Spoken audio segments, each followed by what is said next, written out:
We are 10 minutes away from 10 o'clock. It is time to talk technology. Mathew Dickerson, a good morning to you. Gee, Nick, I think the world in technology changes pretty quickly, but everything in the world is changing pretty quickly at the moment, isn't it?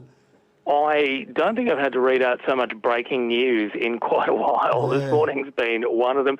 Let's talk about something nicer. One of my downtime activities is video games. I really enjoy them. I don't play a lot of racing games, but I've dabbled here and there, and I've often wondered if being good at a racing game might make me good behind the wheel of a car.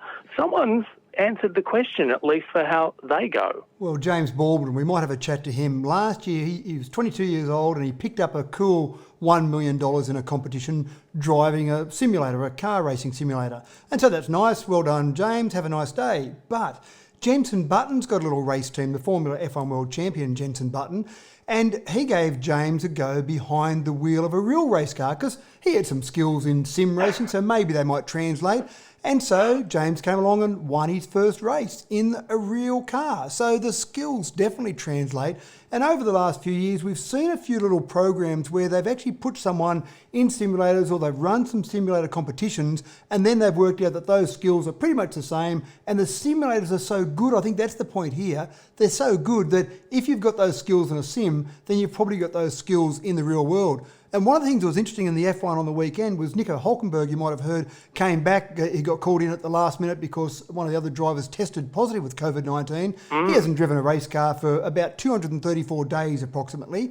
And the first thing they did for him, rather than put him in a real race car and say, get out on the Silverstone track and do some driving, they put him in a simulator because the simulators they've got for the drivers are a bit like an airplane simulator. They're so much like the real thing, they can get used to that track and that car while they're out there. Now, I'm not expecting everyone in their lounge room to have something like an F1 team, but people put their pedals and their wheels and their setup, they might spend maybe $1,000 on it, which seems like a lot, but obviously nowhere near an F1 team expenditure. But those simulators and the power of the processing power on the computer is good enough that, yeah, I reckon, Nick, we might have to get into this, I reckon. Pick up the $1 million prize money for a start and then get on the F1 circuit.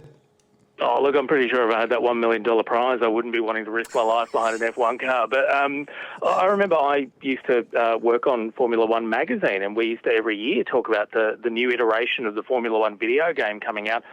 And they were getting remarkable. You could on this video game set your tyre pressure, tweak your shocks, look at the weight. There were just so many ways of actually changing your car. And then the tracks were getting more and more accurate. There have been some really remarkable work. Yeah, that's right. And one of the things I think that's different in a sim, obviously, is just the forces on the body. So you might be able to sit there in a sim and drive like an absolute champion. But if you got out there in the real world, there's a couple of things. There's one, there's some incredible G-forces on your body. The neck, especially in the open wheelers, the neck is something that people don't realise how much strength is needed in the neck. And there's also that minor factor that I think would be a bigger factor for me is that fear factor. Sitting in front of a computer doing 300 kilometres an hour sounds like a lot of fun. On a racetrack at 300 k's an hour with cars beside you, maybe the fear factor might get some people. It would certainly terrify me, I can tell you that. But hopefully we're going to see some more gaming races make that transition and show the world what they can do. Look, we have been talking about Virgin this morning, not for particularly good reasons, sadly. Virgin Atlantic preparing to file for bankruptcy and some job losses coming out of Virgin here in Australia. But let's talk about Virgin Galactic, which could be a little bit different, hopefully. Yeah, that's right. And Virgin Galactic originally was started by Richard Branson to get people to experience space. So you can pay, I think it was a cool $350,000 with the initial ticket so that you can get to that point where you get up into space and experience that weightlessness, only a fairly short trip, but something that not many people will have the chance to do. But now they're saying that maybe there's some other ways that Virgin Galactic can return something to its shareholders and to Richard Branson. And it seems strange talking about it at the moment, but they're talking about getting some flights, introducing more flights. Obviously, there's a lot of planes parked at the moment, but these flights are talking about flying at Mach 3, about 3,700 kilometres per hour. Now, a lot of people obviously had the thrill of flying on the Concorde and the speeds that had above Mach 1, above the speed of sound. But going to Mach 3 means that you might do one side of the US to the other in about 90 minutes. Or you might go from the US across to Europe in about 5 hours. So they still think there's a market for this sort of plane. They've got Rolls-Royce on board. They've got a partnership with them. They've actually started going through the certification process to then start to decide the types of materials that might be used in it. So it's not pie in the sky, excuse the very bad pun, but it is something that they've started to get down the planning process for. It's a strange time to do it because not many people are flying at the moment, but I think when we come back to getting to something like normal, whatever normal might look like, I think there'll be a lot of people who'll be pretty desperate to get on a flight and travel around a bit.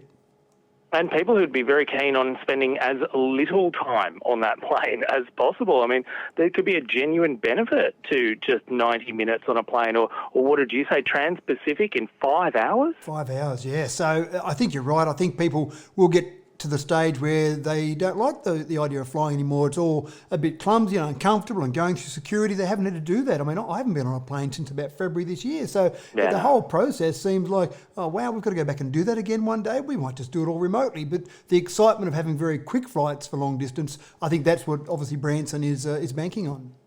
Yeah, we were talking about this, I think, earlier this week, Mel and I, and it's 9 months since I've been on a plane, and I don't have anything booked, and I'm not anticipating being on one in the near future. But I've got to admit, I'm kind of tempted by the idea of feeling what Mach 3 feels like. Yeah, I think you're right. It is a strange feeling not to have been on a plane for so long. But yeah, Mach 3, getting around from A to B in a very short period of time. And I think it's a way for people to become more accustomed to that Virgin Galactic name so that they might be more tempted to get up into that space travel. And I'm sure those prices will come down. $350,000 today. It might be down to $340,000 in a couple of years. Who knows? Well, who knows? That's only a quarter of my winnings from getting the world's fastest gamer. So it should be fun. Mathew Dickerson, let's talk about no-touch touchscreens. A lot of people worried about what is happening when they have to use a touchscreen in public. How do we know that it's being safe? Someone's got a pretty novel solution. Well, this solution was actually started as a process with Jaguar, the car company, and the University of Cambridge, because they found it was quite dangerous to be driving a car and trying to manipulate a touchscreen because you're bouncing around and you're moving in the car and trying to get the touchscreen accurate. It takes a fair bit of concentration, which obviously means you're concentrating on the touchscreen, not concentrating on the road. And so the researchers were coming along with this concept quite nicely, and then this little thing called COVID-19 came along, where we found that on hard, flat surfaces, it stayed alive for a much longer period of time. So obviously there's time, maybe 24 hours or even more on that hard, flat surface. So when you go through, say, a train station and buy a ticket with a touchscreen, then you don't really like the idea of doing that with so many other people doing it. So the no-touch touchscreen might actually get to the point where we're seeing that in public places. And how it works is it combines some cameras in the touchscreen and some artificial intelligence, looks at the gestures or the pointing you might make at it. So just like a normal touchscreen, there's icons there for you to choose, but instead of touching the screen, you just need to point at it, and you can stay a couple of centimetres away from it, and it will pick up with a fair degree of accuracy where you're pointing at.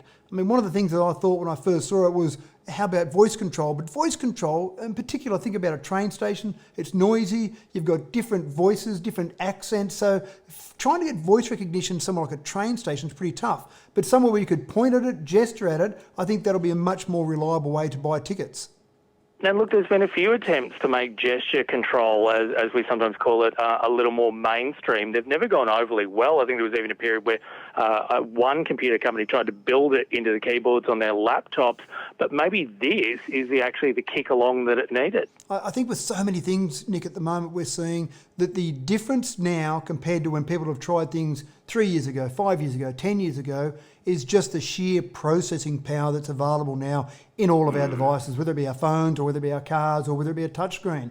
And we see that with cameras in particular. Some of the lenses in cameras on phones are not necessarily getting dramatically better, but the processing power is better, so it makes the camera quality better. And it's the same with these. I think where we'll see the breakthrough is where we've got that additional processing power to build in some artificial intelligence so that it will actually be able to distinguish much more where those gestures are pointed. Mathew Dickerson, we'll leave it there, but we'll talk again in a fortnight. Thanks for your time. Look forward to it, Nick.